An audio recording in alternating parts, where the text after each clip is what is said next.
You know, I can understand some people being mixed about not last night, but 2 nights ago with Night of Champions. I can understand some people being pissed off with the ending of the main event. I can understand some being pissed off at the fact that WWE just keeps doing the same old crap over and over and over again. And you know what? I don't blame people for being angry. But I'm going to try to look at this from another perspective. You know, a lot of people say that, like I said, a lot of people have a mixed reaction of Night of Champions. A lot of people have a mixed reaction to it. Some liked it, some didn't. Some were like, it was half and half good, half bad. Well, this is the way I look at it. See, WWE, as desperately as they're trying to do, they're trying to do whatever it takes to get people invested. See, what they're trying to do is they're trying to give people what they want. You know, people have been wanting a dominant champion, someone that even as a heel can't be beaten that easily. You know, people have been wanting that. They've been wanting that for a while. And now they've got it. But here's the problem, and I mentioned this before. Here's the problem. You got a champion in Brock Lesnar. As good as an idea as that might be from a business standpoint, from a presentation standpoint, it's not good because the guy's not always there. I know maybe someone like Triple H or whoever behind the scenes is trying to say, let's use an MMA kind of UFC mentality to this, and let's just keep the champion off every now and then and just go from here and go from there and blah, blah, blah. And yeah, that might work with certain scenarios, but not when it comes to someone like Brock Lesnar. Here's a guy that basically says, I'll do Night of Champions, but I'm not going to do Monday Night Raw. I'll just do the pay-per-views, and I'll do the Raws before the pay-per-views, and that's it. It's like, well, what's the point of having your champion there if he's not going to do these pay-per-views? Not these pay-per-views, but what's the point of having him there, having him as champion, if he's not going to do any other Raws or SmackDowns? It doesn't make sense. Now, as far as the ending goes, some might say, well, if they hadn't gone and done what they did, there's a possibility the belt would have gone back to Cena. Yeah, it probably would have. But you see, here's the deal. Both have 2 wins apiece. That's right. Well, not 2 wins apiece, but the 1-1, 2-1. Basically, you got Cena. Okay, Cena's 2-1 against Lesnar since Lesnar's been back. But from a pinfall submission standpoint, it's 1-1. They still have not yet given us a decisive winner between the two, right? Which is why WWE wants to build to maybe a Hell in a Cell match between the two. Because if Brock Lesnar and Cena can deliver in Hell in a Cell in their minds, then it'll be worth it in the end. Now, some people are probably wondering, well, what was the point even with ending, Night of Champions the way they did? I mean, we can understand, okay, you want to do a back and forth deal with Ziggler and Miz for the Intercontinental title, thinking, that might make the Intercontinental Championship more prestigious. Maybe from their perspective it does. Having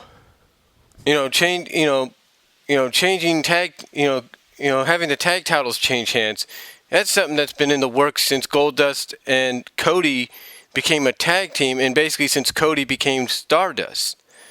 That's been in the works for a while. It's like Cody and Stardust becoming tag team champions have been in the works for a while. Now it's happened. The only question is, when do they lose the titles? Are they going to lose it back to the Usos or what? My prediction on the reason Stardust and Goldust have the belt is because they're going to lose it not to the Usos, they're going to lose it to the Ascension. That's what's being built up. That's what's going to happen. As far as AJ getting the belt back, some people might say she's becoming the John Cena of the Divas division. Well, if you have Vince McMahon backing you up, I think that kind of helps out. especially if maybe Vince McMahon is not a fan of many of the NXT call-ups, like Paige, Adam Rose, Bo Dallas. If he's not a fan of you, you'll probably, even if, let's say, someone like Triple H says, okay, you're going to be the Divas champion, you may not be champion for much longer. You may not be the champion for that long, if you get what I'm saying. Maybe there's some kind of deal going on behind the scenes between Triple H and Vince. Maybe like 1 month Triple H can book who goes over, and then Vince books who goes over the next month. Who knows? And there's that.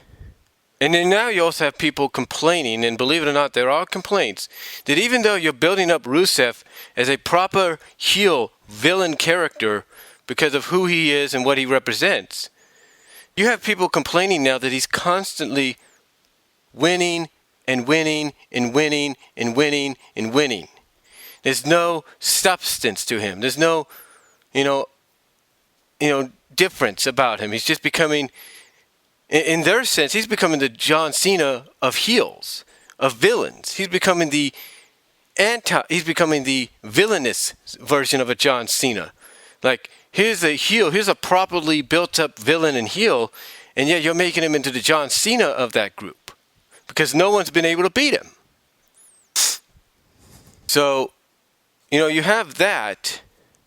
One positive people like is the fact that, of course, even though it was predicted you were going to have Ambrose show up, and you did, and you had him fight with Seth Rollins, and some people like, Schleg Daddy saying that was a dumb move for, Seth Rollins to do, even though they had to do it because they had advertised Rollins to be there, and originally they had, advertised Ambrose to be there. So what better way to do it, right? There you go. So that, to me, was the only positive because they did have a physical fight. And it just shows you how high in regard Ambrose is becoming because it takes them tying him up and dragging him out to get away from Rollins.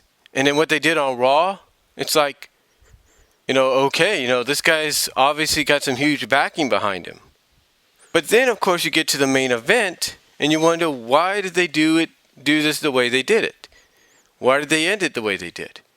Well, if what someone like Jeff Siegel is saying in his OTRS review of Night of Champions, and how Seth Rollins calling out somebody, issuing an open challenge made him look dumb, and then attempting to cash in on someone like Brock Lesnar, of all people, makes him look dumb, then that pretty much, to me, is letting you and everybody else know this guy is going to fail as a Money in the Bank winner.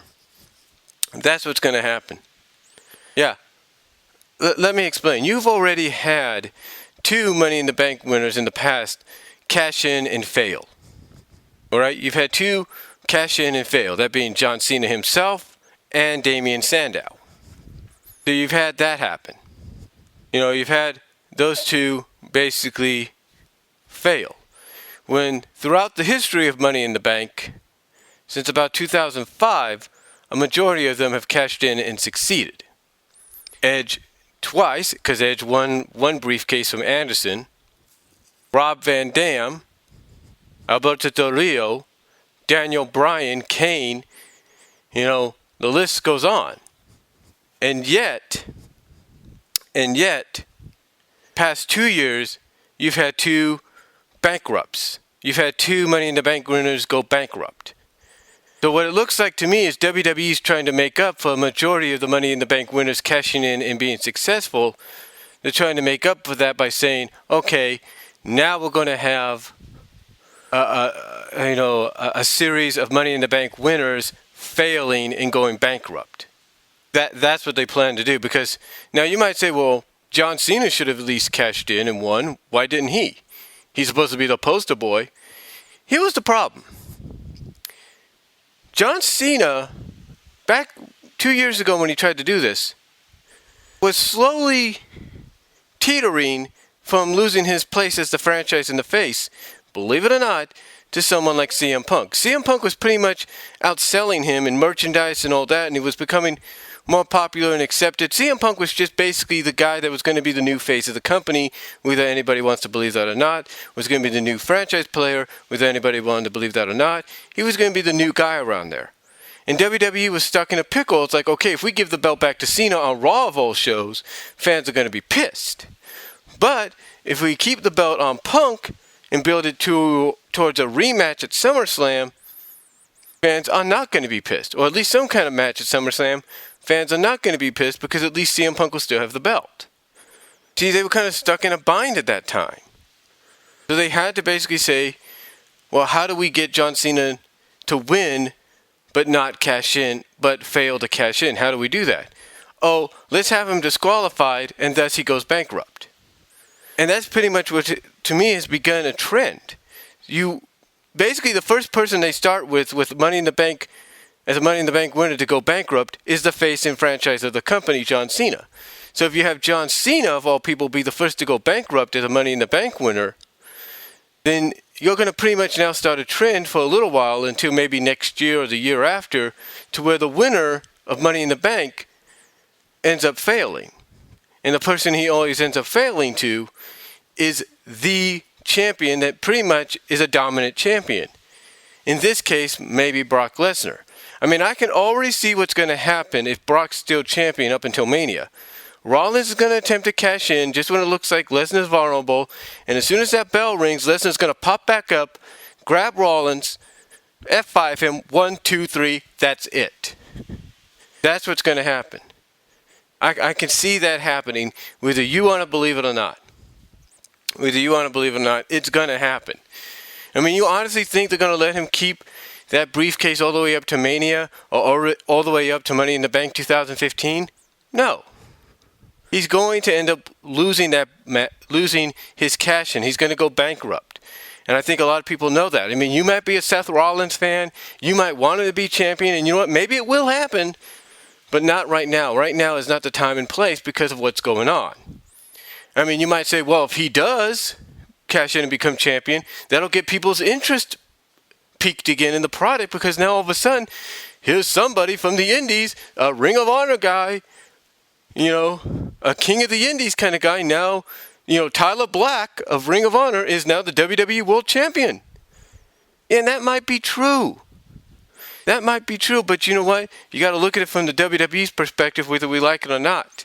And right now, for them, that might be the best thing to do to get people interested in the product once again, because now all of a sudden, here's Seth Rollins as the champion, Tyler Black of Ring of Honor as the champion. That might be the best decision to do, but they're not going to do it. Not as long as Brock Lesnar is champion. Because pretty much everybody's going to realize that in a more believable standpoint, believable way, a Seth Rollins cannot beat a Brock Lesnar. He can't.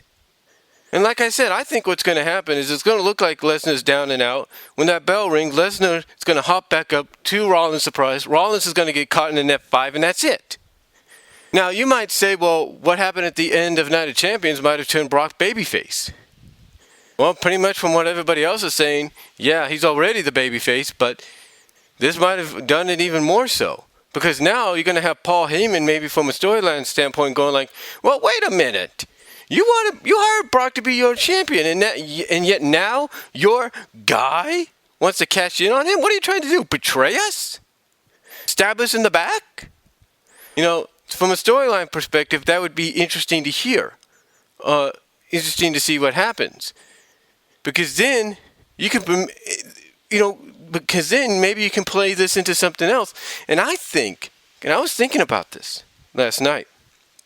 I'm thinking that if that is the case, I'm thinking maybe they're going to play this in this direction. In the direction I think that they would go in is that Triple H still wants to get payback on Brock Lesnar and Paul Heyman.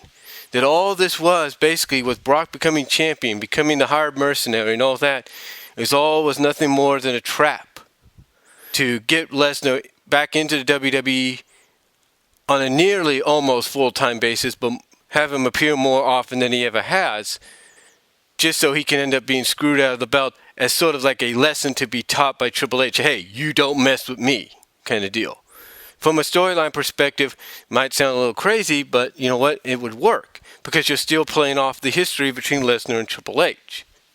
And yes, if that was the case, that would probably lead to another Triple H Lesnar match down the line. Unfortunately.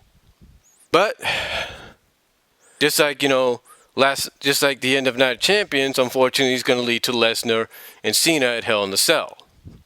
But again, that's just what I think could happen. It's just my opinion. But after last night, after 2 nights ago, I should say, the way they ended Night of Champions and the way fans are pissed off about it, I wouldn't be surprised if they did something like that. I wouldn't be. I would not be. And and I'm not going to be surprised. And I'm not going to be surprised if Ambrose and Rollins have a Hell in the Cell match, which apparently looks like they're going to, that if they end up on the top of the cell, and let's say Rollins is about hanging off the cell, looking like he's about to do a Shawn Michaels from 1997, and you have Ambrose saying, hey, I won't drop you, but I want the truth. He wants, basically saying, I want the truth of why you did what you did. And I wouldn't be surprised if the truth comes out that Triple H maybe threatened to fire them unless they joined him, or something, threatened to fire them and maybe ban them from wrestling if he didn't join them. I wouldn't be surprised if it was something like that gets revealed. And if something like that happens, I would not be surprised if that starts the downfall of the Authority storyline. Because when this storyline ends, it's going to end. And it's got to end soon. It's got to end before Mania, and that's a fact. It's got to. Because people are getting bored of it, they're getting sick and tired of it, and they're going to keep constantly chanting for change and something different. And until this storyline ends, that's what they're going to do.